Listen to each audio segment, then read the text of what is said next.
We are beginning in Parsha Ki Tetzei. Parsha Ki Tetzei, as Sergei pointed out, has so many mitzvos, so many different things, I can't even give you a summary. The reason I can't give you a summary because one after the other, it's almost disjointed, almost different things.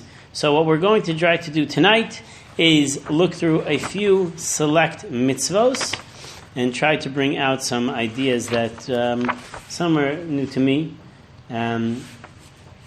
But this is a lot of the ideas we have are interactions with interpersonal interactions with people, how we deal with certain things that happen. So we're going to open up the parsha that tells us Ki Tetzei lemilchama leidecha. When you go to war against your enemy, and Hashem is going to put in your hands the enemy, and you're going to take a captive, and that captive is going to be a yefas Torah. A yefas Torah, Alex, is a woman who was taken as captive from the enemy. You took them from the enemy, and the man has a desire for her, so he wants to be able to marry this woman.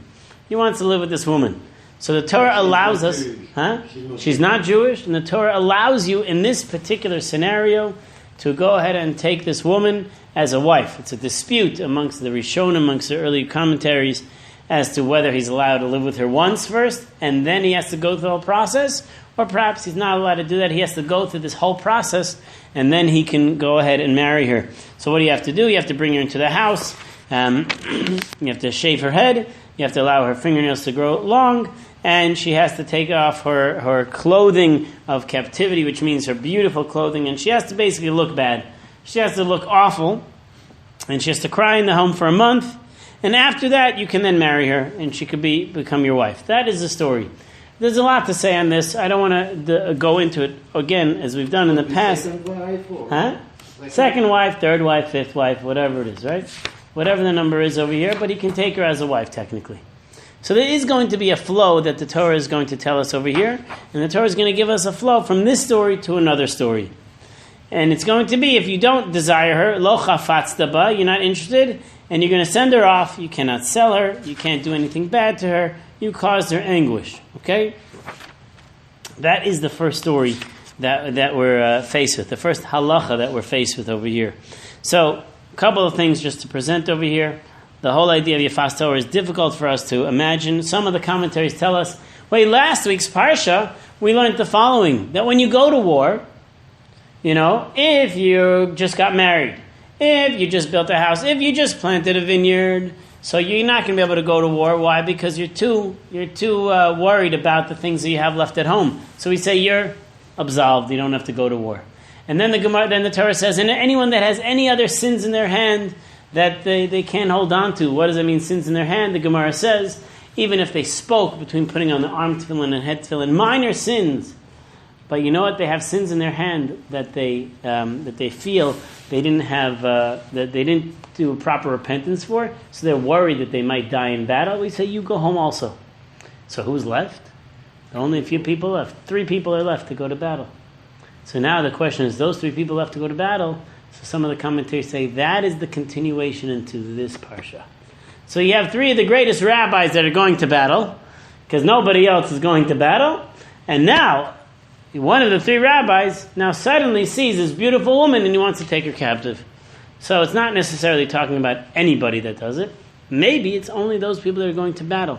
The Torah Gemara says, and Rashi points out over here, Lo dibra Torah keneged Yitzhahara. The Torah is speaking specifically to a particular thing that happens to the human being when you're in a state of battle, and you're one of the holiest people in the state of battle, that you could potentially take this woman onto you, but you have to fight against your Yitzhahara. You have to fight against your evil inclination, and you have to show it as if this woman is something you're fighting, you're battling against. This Torah reading, this Parsha, Parsha Ki Tetzei, is usually read during the month of Elul, and therefore, whenever we talk about battle, we're talking about our Yitzhahara. So it's not just simply talking about the concept of finding a beautiful woman, it's how anybody deals with their Yitzhahara during this time, certainly the month of Elul, as we get closer to Rosh Hashanah. How do we actually deal with the struggles that each one of us is going through? Each one of us has a struggle. We have to learn how to fight it. So one of the ways we fight it is you take that thing which is desirous to you and you make it disgusting so that you won't actually want it anymore. So if you have, let's say, a desire for Shrimp. Right? I don't know, do you? I don't know. I don't. Let's say you have a desire for eel. Anybody eel? Eel? Eel? No? Never, right? Let's say someone had a... Huh? You like eels? Yeah? So what you would do is you would make the eel look disgusting in your eyes. You do something that makes it look disgusting in your eyes. So any desirous thing that a person has, whether it's speaking Lashon Hara or doing anything that's considered bad, you feel like, I need to do it, I can't control myself, make it somewhat disgusting within your eyes. Okay? So that's just the beginning. I don't want to delve into that story. If not for the fact that I want to show you a couple of other aspects that connect to it. But with whom they fight? If they take captive woman, they're fighting against other nations. And the Gemara says the mechemes reshus. It's not a lot of husbands, a lot of fathers. They give the woman. They take him as captive. They not kill 3 Rabbi. No. Hashem fights. The rabbis are there just to put the action in. There. Yeah. Right. Hashem is the master of war, not these 3 rabbis. The basic meaning is it's a regular war. That's the basic meaning. It's a regular war, and you find this woman, you could take her as captive. If you took her as captive, you could then go ahead and marry her. That's the basic meaning. This itself has many pages of Gemara on this particular topic alone. It's a very difficult topic to discuss. How does it explain the idea of you're Jewish, you have to marry Jewish, so they have in these 30 days they have to go through this process of conversion, actually accepting whole Judaism. Correct. They're going to have to accept the whole Judaism. Yeah. And now there is a problem because if somebody doesn't accept and you marry them, would it actually be even a situation like this? Because the way I understand that this situation never happened. This one didn't happen. I don't know. I don't know because it's hard to Doesn't seem like it didn't happen. Because it says go and sin pretty much, that you have a possibility to sin. So we discussed this earlier today, that the Torah says in this particular scenario, you're allowed to do something. Why? Because, as Rashi points out, where is it in this Rashi over here? If Hashem would not allow you to marry this woman, you would go ahead and do it you would do it anyway. So what? So therefore what? If he wouldn't allow me to do it, so we learned this morning that, if he didn't allow me to do it, I would do it anyway? Well, why don't you apply that to every mitzvah? Well, God, if you don't let me do it, then I'm going to do it anyway. Can't have pork? Well, I'm going to either let me eat pork, or I'm going to do it anyway. So the commentaries say in this particular mitzvah, just to answer that part of the question, is that the Torah says this is the only mitzvah. This is the only area that a person would not be able to control themselves. At the other time, they would be able to control themselves. I think we said this last year anyway, but every other time, they would be able to control themselves. This is the one time in a case of battle where you have the upper hand and the impulses are so strong. This is the one time the Torah says it's uncontrollable, therefore we give you this leniency. But every other mitzvah, you are able to control yourself. Hold your thought. Okay? So now, that's your introduction because it takes you to the next piece. And that's really what we'll discuss in the first thing tonight.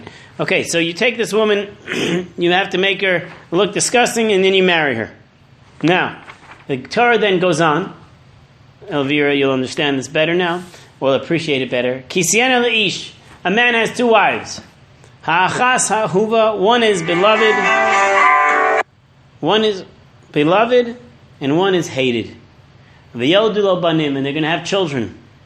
Ha'huva v'hasnua. The one who's loved and the one who's hated. V'ya ben ha'bachor lasniyah. And the firstborn will be born to the hated woman. And when it comes time for inheritance, don't think that you can go ahead and give the firstborn rights to the child of the woman that you love.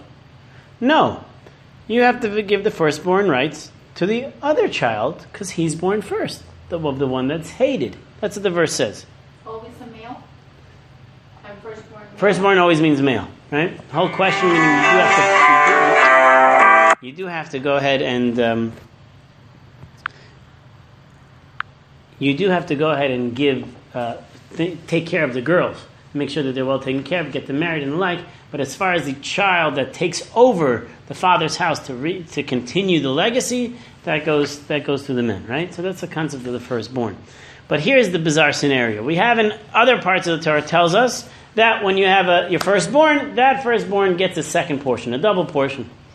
The Torah says to us over here, if your guy has two wives, and the firstborn is born to the hated wife, and then the time comes for inheritance, don't think you can give a double portion to the son of the loved wife.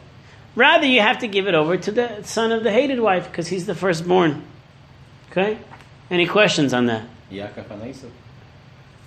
My question would be, okay, bring him there, but it's kind of like Yaakov and Esau. Let's ask the obvious question on this. It's a very difficult scenario here.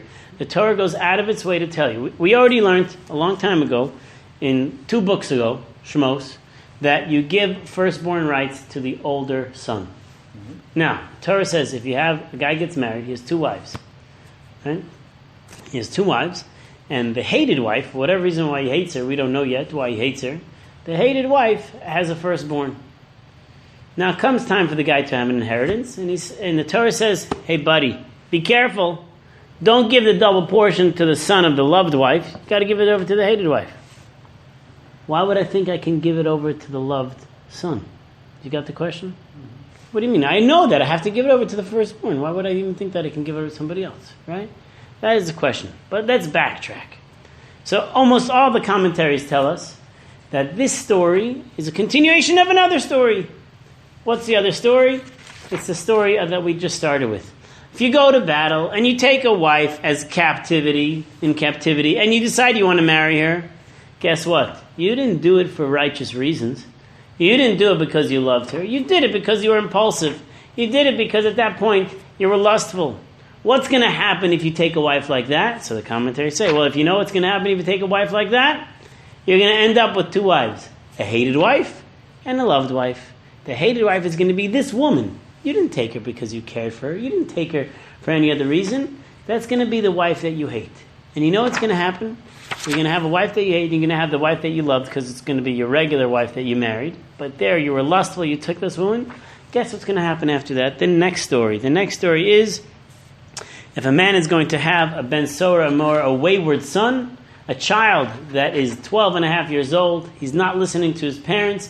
The Gemara tells us this never happened, never will happen, but it's a unique story. It's a unique story of a child that didn't actually sin yet, but he has to be stoned to death. Right? Didn't sin yet? He didn't sin yet. He's on the verge of ultimate sins. Therefore, he's actually saved from causing him to do bad punishment. Therefore, we're going to stone him now and not wait till he becomes a terrible sinner. What's the whole idea of thinking but not acting? Oh, good. So in this case, it's not that he's just thinking, but it says like this, that they reprimand him to do the proper things, and he doesn't. Again, this never happened, it never will happen, so don't ever think, oh, this is my son. Oh, I know, this is my neighbor, he's got one. Right? It can't happen, never happened. But Torah tells us over here that the boy is not listening to the parents. And they're going to say, this son is a wayward son. He doesn't listen to us. He's a drunkard. He's gluttonous. He's eating tons of meat. And he's doing all these bad things. At this point, they go to the basin, they go to the court. The courts have to stone this. They have to stone this child, right? So anyone who's never heard the story is like, what is going on here? This doesn't make sense. Keep in mind, this child did not fully get to a place of sinning. We're preventing him from becoming an ultimate sinner, because if he grows up and continues on this path, he's going to murder, he's going to steal, he's going to do other things. The Torah tells us, if someone takes upon themselves this path, you must protect society, and you cannot allow this kid to continue on. But the fact is, the kid is not really an ultimate sinner yet. Every other scenario, he will be. And how do you know?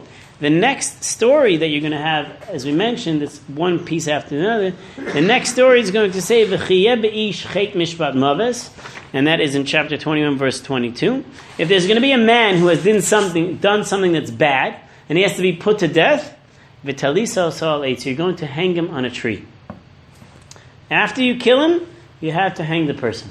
That's what it says. Not all scenarios, but we'll see. You hang the person. So the Gemara learns, guess what? The wayward son cannot be this scenario. Why? This scenario is if there is an individual who has done something that sinned, that he's worthy of being put to death, such as, let's say, he murdered somebody, he did something bad, could be some other violations that we're not going to go into. So that person has to be put to death. A wayward son cannot be that sinner. Why can he be that sinner? Because we're killing him before he actually goes to sin. So that is the connection. 13. Before he's 13. That is the connection to the next piece. Okay? That's how it actually goes. Who decided? The Beis Din. Is the judges, the court system, right? The court of 23, right? So it's a unique scenario because the Talmud says it never happened and it will never happen. Okay? But it's giving you the scenario of what quote unquote could potentially have happened. Who said this, God? This is God, right? So this is something. So it's one of the most difficult stories for us to understand. So, like I said, if you're hearing it for the first time, which you are, you're hearing this for the first time, right? First time you're hearing No, this. I heard before. You heard it before, right? I think I need to be killed. No, you can't. They're supposed to kill me. No, when no, I no. was 12. No, it can't be. But that implies that a person In does 13, not I was in change. jail. That's fine, but that's not what they require here. Because Right? this probably has like the bigger meaning. It's This not- is a bigger story that's involved with this. What were you Dig saying? and dig and I dig. mean, I'm sure there's like some Kabbalistic or something. There has to be, Right. right? But like on the surface, you would think a person should be given a chance to improve. So excellent. You're asking a beautiful question. That's the famous question they ask on Rosh Hashanah. They ask a question on Rosh Hashanah. One of the readings that we read on Rosh Hashanah is about the readings of Yishmael. Ishmael, what was the reading of Yishmael? The reading of Yishmael is that even though Yishmael is going to become a terrible, evil individual, is going to kill many, many people, right? If you look at today, right? And he's going to be, that's the Arab world, right? Even though he's going to do all these things, and it's going to be terrible things that he's going to do, yet still, he's not punished. He's not put to death. Why? What do you mean? He was set out to die. Sarah kicked him out of the house with his mother. Said, this kid is doing bad things. He's telling my son to do bad things. He's doing bad things. So there the verse says that I saw the Na'ar, I saw the child Basher Husham in his place of where he is right now. And right now, he's not a sinner. He wasn't a sinner, so we allow Yishmael to continue on living, and then he develops into the, continues into the next world. Right? Conflicts directly with. Doesn't that conflict? That's the famous question. Doesn't that conflict? The whole question of would you kill Hitler? Yeah, as that a was baby? going to ask you. That was a question that we gave that year. Would you kill Hitler if he was a baby, right? We knew what he was going to do. If we knew, Yeah. right? That's applied to Time this. machine, right? We knew what Ishmael was going to do. Right. So it seems that, that's what I'm saying. It seems that in Yishmael, even though the angels knew what he's going to do, God says, Basher Husham, in his place right now, we will not take him out. Right? So there's a unique law by this Ben Sora Mora that's different than someone who's doing all the bad things. It has to fit into exactly this category. Like you said, there has to be some sort of Kabbalistic understanding of what's happening in this child over here. One of the categories that it has to be, he does not listen to the voice of his mother, the voice of his father. It means that the mother and father have to have the exact same voice. Not just words, same voice. How you doing? How you doing? Right? So you got to have the same voice. The Gemara gives you a whole list of things that make it impossible to have a child like this. So the Gemara says, so then if that's so, why do we have this case if it's never going to happen? So the Gemara says, Drush v'kabel schar. Learn it, understand it, and you'll get reward for the study of it, even though the actual thing won't actually happen itself. So there's a concept of learning about this idea without actually taking place. But the commentaries say over here, wait a minute, as much as we're going to learn about it, and it won't happen, we're going to see that there's a flow. There's a divine flow that's happening over here. If you go ahead and take a woman that you shouldn't have taken, according to some you shouldn't have taken her, in battle, because you were lustful for her, even though it was permitted, guess what? It's going to lead to a bad wife. And if it's going to lead to a bad wife, then it's going to lead to this kid who ain't going to do some good things. He's going to do bad things. And then that kid is going to eventually grow up. If you don't kill him, eventually he's going to grow up and he's going to do things that are going to be worthy of death anyway, and you're going to have to put him to death. So be careful when you decide to do these things. That's what some of the commentaries say over here, that when you look at the whole story, there is always going to be a divine flow. This is a piece that we mentioned, I think last year of Rabbi Yerucham Levovitz, that maybe this past year, that when we look at any sin that we do or somebody else does, it's not that moment of sin that's the actual cause of it, right? It's something that's the stages that led up to it before. Sometimes those stages are not even you. It's somebody else, a parent, a grandparent, somebody that put a person off on this path that causes these things to actually happen. So that's why it's for us when we're about to sin. I don't want to do this. You know why? Because I want my grandkids to have a good time. I want other people to be okay. It's about thinking beyond towards the future. So that's what some of the commentaries say over here, that all of these sins that happen, all of these things experiences happen, came all the way to the beginning of this whole parsha, which was the man who went to war and took the woman that he shouldn't have actually taken. So when you bring this woman and you're not gonna like her, right? She's going to be a hated wife. Why is it coming up that she's not going to love her son, that her and husband are going to bring the child to raise him? Well, if the kid is that bad, and that's what it is, what can I tell you, Mothers are always like you. That's right. That's right. Mothers always like their son, right? That's like why, like she's hated, she's going to love him. You think, right? It's a good question. So, it's a good question. I don't have an answer. It's a good question. I want to share with you the view of the Vilna Gaon that will redefine for us one piece of this whole story over here. We mentioned to you that it says like this: if a man has two wives, one is loved and one is hated. And I'm translating the English. V'yodlu banim, and they both give birth. The loved one and the hated one. And the firstborn is going to be to the hated one. I'm going to try to translate as best I can over here, right? So again, there's a loved one and a hated one. They're both going to have children. A loved one followed by a hated one is what it seems. And the firstborn is going to be to the hated one. So the Vilna Gaon asks the question. It says they're going to have children, the loved one and then the hated one. And it says, the firstborn is going to be to the hated one. Wait a minute, you just told me that they're going to have children. The loved one first, that's what it seems, and then the hated one. Vaya, and it will be, B'yom Anchilos Banav, the day when he gives inheritance over, that which he has. Lo yuchal, don't think, he cannot, levaker, he cannot make the loved son, the Bechor, over the hated wife's son. Okay? Bechor is firstborn. You cannot make him the firstborn, the one of the loved son, over the hated son. Why? Because the son of the hated one is the firstborn. And you have to give him double of everything you have. Why? Because he is Reishis Ono, he is the head of your inheritance, or whatever that means. Lo mishpat v'cha. To him goes the laws of inheritance. So listen to the words of the Vilna Gaon. This is just brilliance. If you understand the Vilna Gaon in the 1700s, brilliance how he understands this. There was an incident that happened in the Vilna Gaon's town. And this is the incident that happened. The incident that happened in the Vilna Gaon's town was, let me just get it. A guy got married. He didn't take anyone captive. He got married. Okay? And then he didn't like this woman. So after a few weeks he divorced her. And then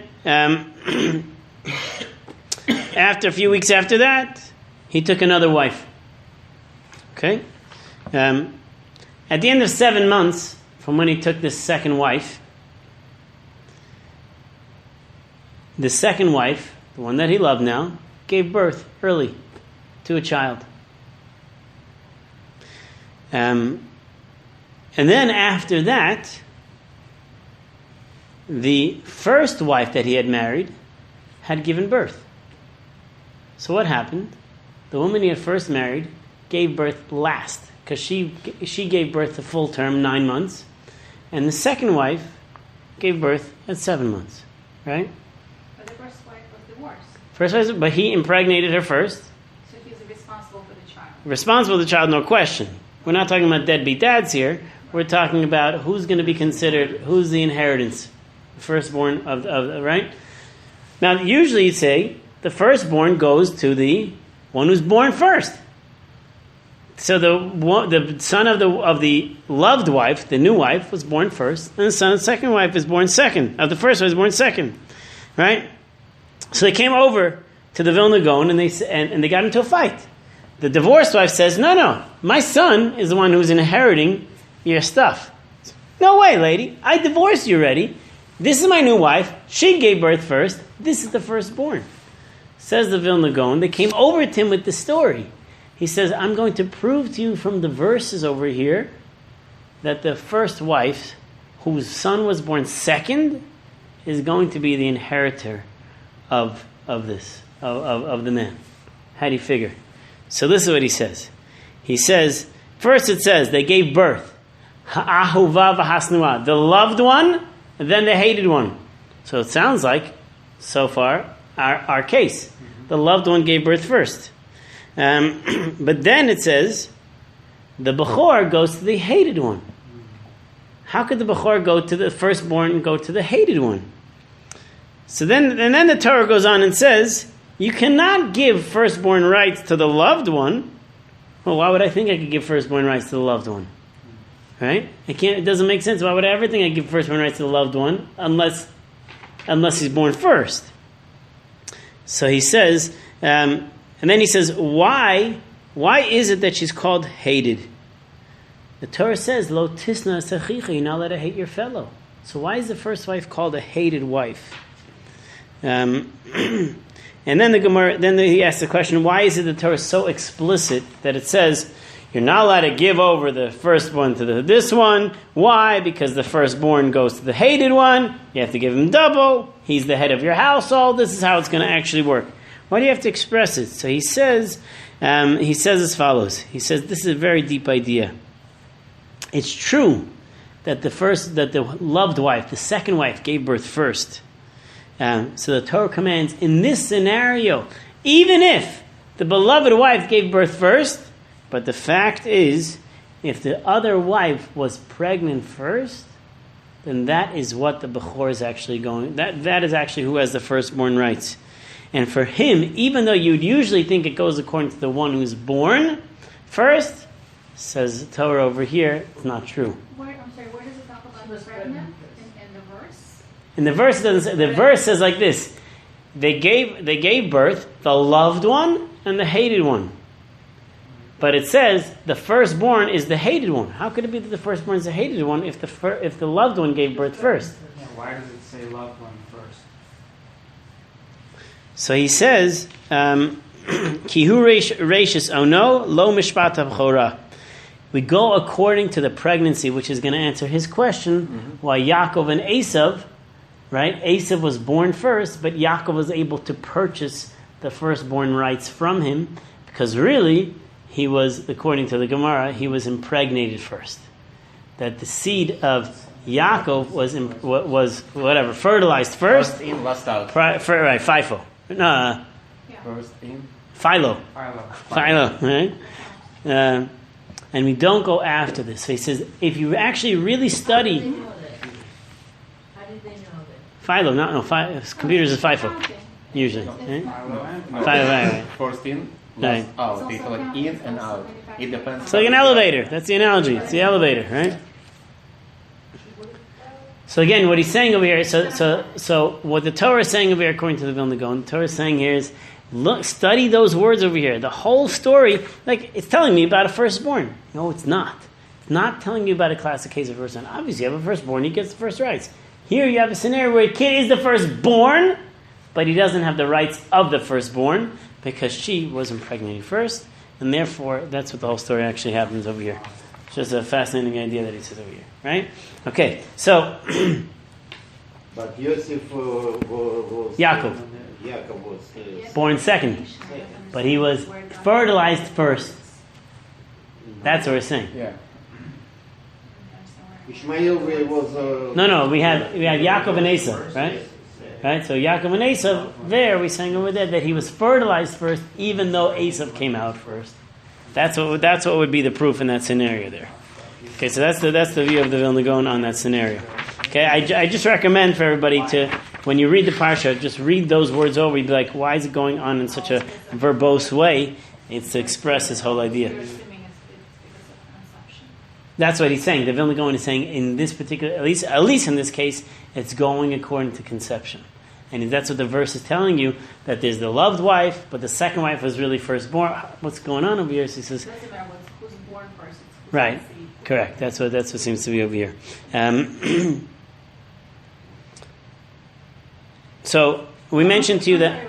But is there such a scenario where you can conceive Second, Yeah. How do you figure it out? in a single mother, you're saying? And that's this case. It was No, this is two different mothers. Okay, sorry. Maybe I'm This is two different mothers, right? The only question is Yaakov, that's what some of the commentaries say, that I think it's the Medrash that says over there, that by Yaakov, even though Esav was firstborn, how does Yaakov have a right to sell, to buy it? You don't have a right to buy the firstborn. No, he was fertilized first, so therefore he does have that right. And how is I understand the Reuben was the first, but he's still first. But he's still first, right? Yeah, and after that, pretty much losing everything. And you have a good question. I don't have an answer. I don't have a viable answer. And it's not only went through firstborn; it's actually went all the way. Yeah, I don't have one. a good answer for you. Okay, let me just speed up. I got to speed up over here. I want to mention one thing that just in general for the whole parsha itself, that when you have a parsha that has so many mitzvos associated with it, the Torah is telling you over here that the whole idea of mitzvos is the more mitzvos that you have, Hashem is giving you more opportunities to give you greater merits. It's almost like investments, right? What kind of mitzvah was on previous? Usually you'll have an average parsha will have, let's say, 5 or 10. And a parsha like this will have like 50 or 70. I forgot the number of this parsha. It'll have like 50 mitzvahs, one after the other. You know? So that there's a concept over here is... Couple wives or what kind of mitzvah is that? That's not a mitzvah. Now the mitzvah is not that you have a couple of wives. The mitzvah is that you have to give the firstborn rights to this one. The mitzvah is you have to deal with this son this way. The mitzvah is you have to... So it's one mitzvah after the other telling you the law. A law is a mitzvah. You have to look at it that way. Commandment. Mitzvah is commandment. We think it's Remember, a mitzvah is a commandment, but we look at a mitzvah as an opportunity. Yeah. And each mitzvah, when the Torah gives you tons and tons of mitzvahs associated, it's really trying to tell you that it wants you to be enwrapped with opportunities to give you greater zechuyos, greater merits. Opportunities, sometimes it tells you don't be in this opportunity. Okay, but that's don't also a get mitzvah. caught. That's also a mitzvah. To fight against that, it's also a mitzvah. The reason he always has the best lines, yeah? He wants to do more mitzvahs. I know. We understand. It's like, how many should I Yeah, do? let's go to war. He wants to do mitzvahs, right? Let's go to war. Okay, so he said that if a person is going to do a sin that requires them of death, vitaliso so al eitz, you're going to hang that person. So he mentioned that that's not going to be everybody. Some achlokas in the Sifri as to who is going to... it's usually referring to someone who's blasphemous, someone who's cursing, what we say, cursing or blessing God. We're saying it in a proper tone, that a person who is blasphemous against God, that person has to be hanged because he's making a chil Hashem, he's degrading God's name, it's a desecration of God's name. That person has to be hanged after he's put to death. We don't allow hangings as a form of death, but after the person's put to death, they have to be hanged, which is interesting unto itself. He's already dead, right? I just want to show you the actual connection over here to the Purim story, right? The Purim story was at the end when Haman is hanged, right? And the sons are hanged first, the sons are killed, and then they're hanged, okay? They're already dead, but they're hanged. And then with Haman it says, Vitalisa oso al eitz, go and hang him on a tree. It doesn't say, and it says, in same words, Vitalisa oso al eitz. Same words as this parsha over here. So when a person has a death penalty, v'humas, you kill them, and then you hang them up.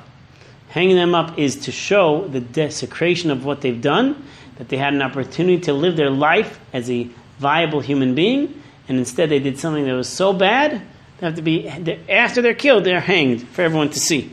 Yet at the same time, even though they're hanged, lo talin nivlaso ala eitz, do not allow the body to remain overnight. Ki kavor tikberenu bayom hahu. We learn from this verse that when a person dies, we do not delay the burial at all. You should not delay the burial. The Gemara in Sanhedrin teaches us that unless it's for the honor of the person who's deceased, you should not delay the burial. So if the person's deceased and you want other people to fly in for the burial, it's for their honor. But if the reason why you're not burying the person is because you have work to do, you're on vacation, things like that, that's not for the honor of the deceased, you shall not allow the deceased to lay overnight. That's why in Israel, when a person dies, Immediately? Immediately? That day. Do not allow it to go overnight. In Israel, it's a special law with regards to Israel because you do not want to have tumah in the land. In Israel, if a person dies, they bury them that night. They'll go at 2 o'clock in the morning. They have the limit. What if it's like 1 hour before sun? Whatever. They try to bury it as quickly as possible, but they'll do 3 o'clock burial, 3 a.m. burials. It's pretty scary, right? They walk to the cemetery and they do like 3 a.m. burials in Israel. It's something that's special in the land of Israel itself, and that's because we have v'lo titameas admascha. Do not defile the land of Israel. It's a special law in the land of Israel that you cannot allow the dead to remain overnight. But in general, we learn, the Gemara teaches, in general we learn that unless it's for the honor of the person who passed away, that's called the deceased, unless it's for that person, then you do the burial as quickly as we can. This is why it's always a fight when we're fighting against the California cemeteries, because Tuesday, Wednesday, Friday, it's okay. But according to Jewish law, you go as quickly as we can to try to bury a person, unless someone's flying in for some other reason. So we don't bury on Shabbat. But if a person passed away Friday, so then we try to bury Friday if we can. I told this story a few years ago, but I'll tell it again. We had the story probably 8 years ago in the community where someone passed away, and before he passed away, he told his daughter, he said, "Do not bury me till 3 days pass. I do not want to be buried unless 3 days pass." Why not? It's because when I was a young boy, I was, I think, 8 years old, there was someone in my community, he died, and they buried him, and then they found out later that he wasn't actually dead, and they found that he was trying to push himself out of the coffin. Right? So he said, "I want you to make sure that when I die, make sure that I'm dead. And do not wait till 3, I don't want to be buried before 3 days." So they told me this. They said, "Listen, this is what my father requested." I said, "I understand, but really we have to bury as soon as possible." And the man died on Erev Yom Tov. He died on the day right before a holiday, so we had to be buried 3 days. We had to wait 3 days to bury him. That was the only way he could go. Did he wake up? No, he didn't wake up. Is there a thing in Jerusalem when someone dies, they have to be buried immediately? That's what they do, immediately. What if it happens a lot? All the time. In Jerusalem, all the time. They're burying midnight, 3 a.m., whatever it is. Did they bury them if I thought they're really not? Oh, that they're alive? No, I don't. I think nowadays we know how it. We know how a person actually works, right? One of the things we also learn over here is if a person is killed, he's put to death, whether it's by tree, whether any of these things, you actually have to bury those items as well. Not with him, but let's say a person has to be has some sort of strangulation death that the courts have to administer. That item itself also has to be buried. We don't want to use it again. We want it out of sight. So if they hang the person on a tree, that tree has to be cut down. It's not an actual tree; it's a piece of wood, and it has to do that. Okay, so that's some of the laws that we learned in that scenario there. So I just want to share with you from Rav Zalman Sorotskin that he shares this idea. Where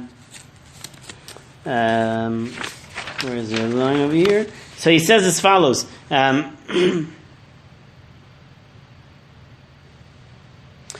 He asks the question, an obligation to honor the deceased begs explanation. Love of honor is something that's nobody love. You're not supposed to love honor, the things that we have. Now that the deceased has departed this world and is gone to worms, dust, and ashes, he sees that all the honor he received in this upside-down world has been totally worthless. So what need do we have to settle his accounts, the last honors? That if it's going to be honorable for this guy to have his family members here, so we'll delay the burial. What are we talking about the guy's honor? Honor is not something that we're supposed to be striving for. So why are we doing this? So he says, the Medrash tells us the following scenario. When a person dies, God tells the angels, so-and-so has died, go out and ask if he was righteous. This is what God says to the angels. So for all of man's deeds, good and bad, they're all recorded in heaven. God is somehow sending out these angels. What's going on? So he says the idea is like this. Man's chief purpose and man's purpose in this world is to sanctify God's name publicly by being a positive example in the service of God. Therefore, the greatest virtue one can have in God's estimation is to have sanctified God's name. And obviously the worst thing to do is to desecrate God's name by leading others to do bad things. On the day that a man dies and has to face heavenly judgment, God intimates to the angels. He says to them that much depends on what people say about that individual. Okay, because that's going to determine if this person made a kiddush Hashem, if he sanctified God's name. If they say he was righteous and detail what they saw in him and learned from him, then even if he sinned in private times without causing a public desecration, he deserves to be pardoned.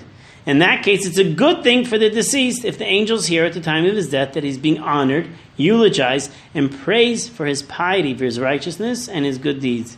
This will help them, the angels, to decide that he indeed sanctified God's name during his lifetime. Therefore, the final honors are so important. When a person dies, we want to honor them as much as possible because the angel will come to God and say, you know what? He made a great name for himself. He sanctified God's name. That's the goal of honoring the deceased, to enable others to say that. That's why when people come to funerals and they speak, they say all these jokes about what he did. They say, my uncle, he was a tough guy to get along with. He was really, whatever, he was unique, but he was really, not such a great guy. Well, that's not good, because that means he's not sanctifying God's name. So when you get up and speak about the deceased, you're supposed to exaggerate, but only a little bit, in order so you can create a good name for the individual. Because when you create a good name, the angels hear this and they say, you know what? He made a kiddush Hashem. He sanctified God's name, and therefore we should allow him, positive things. Okay. I just quoted you an idea. Let's see if I can do two more ideas. One is that we learn about the concept that if you find something of your fellows, that they lost something, that you see their ox or an animal is wandering off and they don't know about it, you have to go return it to them. And if he's not there, you have to hold on to it to them and gather in your place and announce it so that he can actually return this object. You have to do this for this donkey. You have to do this for his clothing. Anything that he's lost, you have to be able to do it. Lo tuchal hisalem. You cannot withhold from him. So, Shimon Schwab's uses an idea over here, and he says as follows: we just learned that you cannot withhold your eyes. You have to be able to go ahead and return the lost object. But the Gemara learns from this idea that there are scenarios where you do not have to return the object. What does it mean you don't have to return it? Not that you can keep it for yourself, but assuming you live in a town that's majority Jewish, and you see someone lost something, you have to pick it up, you have to announce, you have to hold on to it until they can come back to you and say, hey, that's mine. But the Gemara says, but there are some times you don't have to. When? Let's say there's an elder statesman, a great rabbi, and he sees a lost object, he's going to go and run after that donkey and carry it into his house. It's not proper honor for the rabbi to have to run after, this is an old man, and he's great in years and in wisdom, and he's chasing after this guy's chickens to hold on to it. It's beneath his kavod. It's not proper honor for him to go ahead and do this. The Gemara says there's sometimes that a person does not actually have to go and take that object in order to announce it. So says Rav Schwab the following: if we learned that we cannot overlook these lost objects, so why is it that we turn to God and we say, God, please don't turn your back away from us. We need you.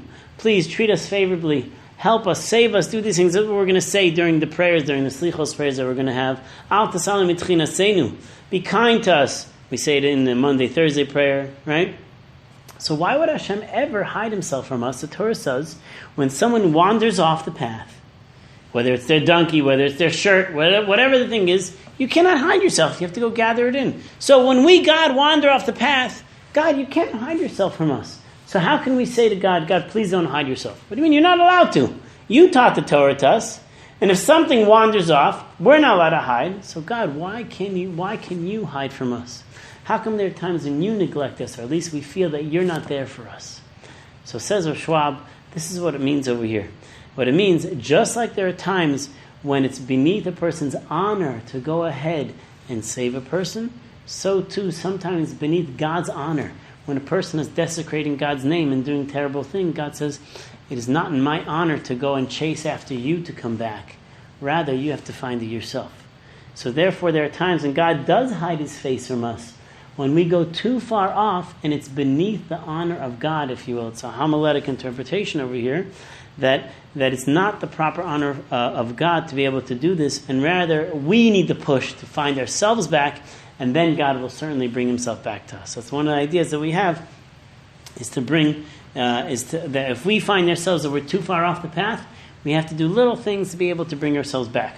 Let's just end with one final idea for this evening, and that is about the story of, the mitzvah of Shiluach HaKein. The mitzvah of Shiluach HaKein is, if a person is walking and he happens upon a bird, and the bird is on a tree somewhere, and he's on chicks or he's on an egg, and the mother is sitting on the egg, you cannot take the mother away from the egg. Rather, you have to send the mother away, and that will give you long life. So this is the famous mitzvah of Shiluach HaKein that everyone tries to be able to do once in their lifetime, that if you see a mother roosting, or whatever, if that's the right word, nesting on their eggs, shoo away the mother and try to take the eggs. Some say only if you want to eat them. Some say even if you don't want to eat them, you should do it as well. And if you do that, you're going to have long life. So, an interesting idea. Rabbi Zalman Sorotzkin points out that this applies only to a bird and its eggs. It does not apply if a cow gave birth and you see the cow is nursing its young, that you have to send away the cow so you can take the child. No, you can take both. It's fine, not a problem. What's unique about birds? What's unique about birds, if you think about it, birds are different than humans and animals. What's the difference? They can fly. They can fly, also They good. have feather. What about their young? Well, it depends on- And a human being gives birth to a live human being. A cow or an elephant gives birth to a live animal. A bird does not. A bird gives birth to an egg and then has to sit on the egg in order to get that bird alive. So he says, Rav Zalman Sorotzkin points out the idea in Oznaim LaTorah. He says, let's see if I have it here. Nope, I don't have it here. I'm just trying to remember out of memory.